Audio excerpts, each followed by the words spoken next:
kan orang lain, nah ini riya atau ujub. Nah, demikian ya, tadi dicatat-catat dulu.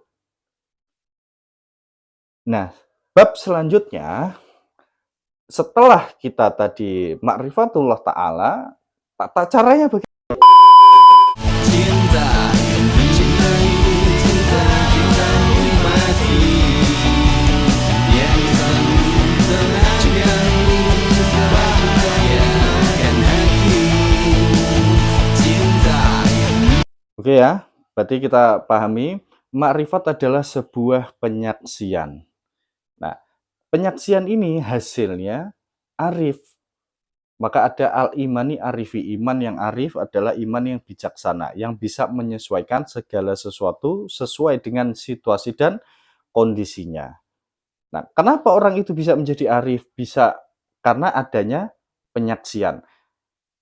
Nah, kenapa adanya penyaksian, adanya makrifat tadi? Dikarenakan adanya pengenalan atau arofa yang kemarin kita bahas. Nah, kenapa adanya makrifat setelah arofa ada yang namanya riset atau ya'rifu. Nah, setelah itu kenapa bisa makrifat? Karena adanya penilaian. Lah kan setelah pengenalan, setelah riset, maka ada sebuah penilaian, baru adanya penyaksian atau makrifat ya. Arofa, ya'rifu, irfan, makrifat.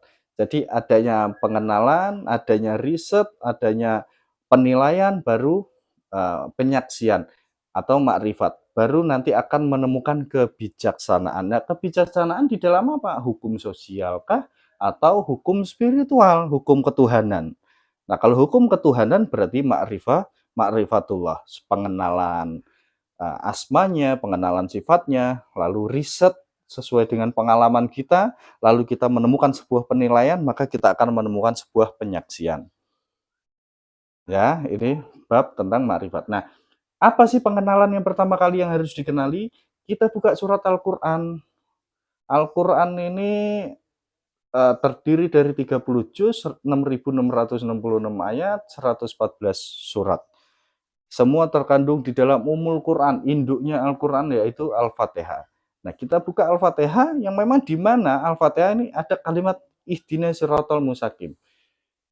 Iya karena butuh, iya karena stain ihdinas siratal mustaqim. Artinya kita meminta sama Allah, kita minta sesuatu yang kita inginkan, minta petunjuk, kita mengakui sembah sujud kita sama Allah Subhanahu wa taala. Nah, maka Al-Fatihah ini adalah ajang komunikasi kita dengan Allah Subhanahu wa taala, dengan Tuhan. Maka pertama-tama kita harus ma'rifatul lisan, paham dengan ucapan kita. Aksin kola maka kita susun bahasa-bahasa kita yang teratur untuk kita berkomunikasi dengan Allah itu harus seperti apa dan bagaimana. Cara kita berkomunikasi kepada sosial harus seperti apa dan bagaimana. Kita memahami ucapan orang lain. Kita memahami ucapan Tuhan, baik melalui fenomena alam, body language kita pahami betul-betul. Maka ma'rifatul lisan. Ya, surat yang kedua kita buka surat Al-Baqarah.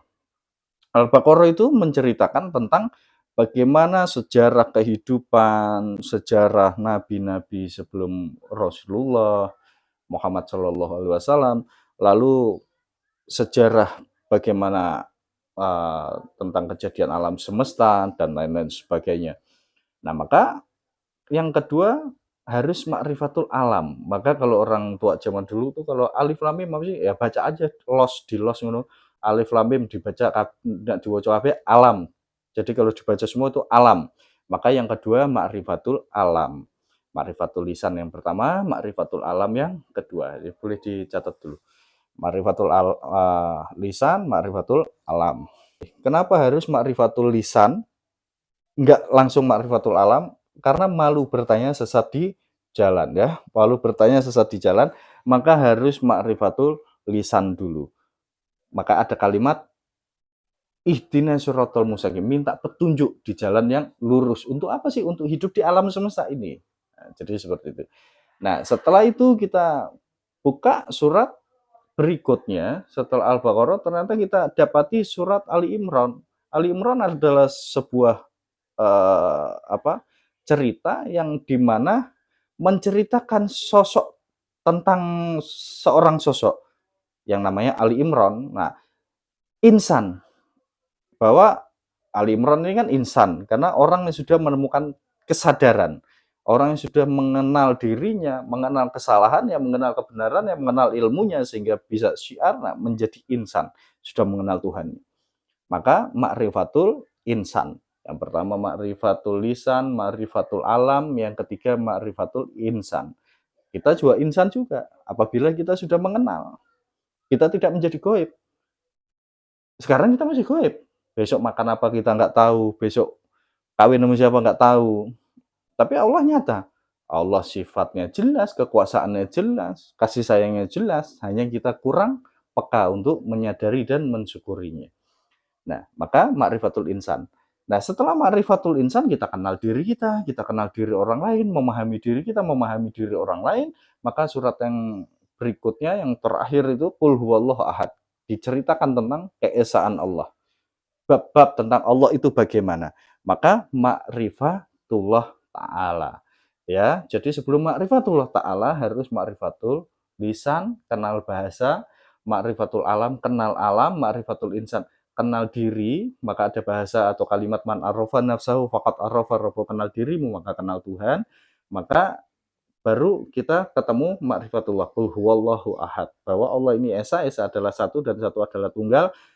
Gimana yang tunggal? Yang ramai menjadi satu, satu kesatuan. Nah, itu disebut qul huwallahu ahad, esa atau tunggal. Akan tetapi setelah kita ma'rifatullah, apakah sudah selesai tugas kita? Tidak. Masih ada qul a'udzu birabbin nas, karena kita hidup di lingkungan manusia. Kita harus selalu minta perlindungan kepada yang menguasai manusia ini, rajanya manusia. Siapa? Yaitu Allah Subhanahu wa taala. Ya, harus kita jangan merasa kita ini setelah ma'rifatullah sudah selesai tugas kita. Kita tidak mau bersosial. Bukan. Orang yang belajar semakin tinggi ilmunya untuk menjadi sombong itu mudah. Tapi orang yang belajar pintar, setelah pintar lalu dia menjadi bodoh, nah itu yang paling sulit. Menjadikan dirinya bodoh. Artinya sengaja bodoh. Maka ada kalimat itu, man arafa rabbahu faqad jalila nafsahu. Barang siapa mengenal Tuhan, dia merasa bodoh di dalam ilmunya. Karena apa? Karena orang yang pintar untuk menjadi sombong, gampang. Tapi orang yang pintar untuk menjadi bodoh, susah. Maka kenapa kita setelah kita pintar menguasai banyak hal, kita harus menjadi orang yang bodoh, pura-pura bodoh. Karena apa? Kalau tidak begitu, kita akan dominan menjadi orang yang sombong. Banyak bicara tapi nggak ada buktinya. Ya banyaklah contohnya, banyak yang kita perhatikan kadang-kadang, atau mungkin diri kita sendiri yang terkadang seperti itu. Nah, maka ini harus kita ini ya. Nah, makna kesombongan itu kan dikala kita merendahkan orang lain, meninggikan diri kita. Ini sombong. Tapi kalau kita hanya bercerita tentang diri kita tanpa merendahkan orang lain, nah ini riak atau ujub. Nah, demikian ya. Tadi dicatat-catat dulu.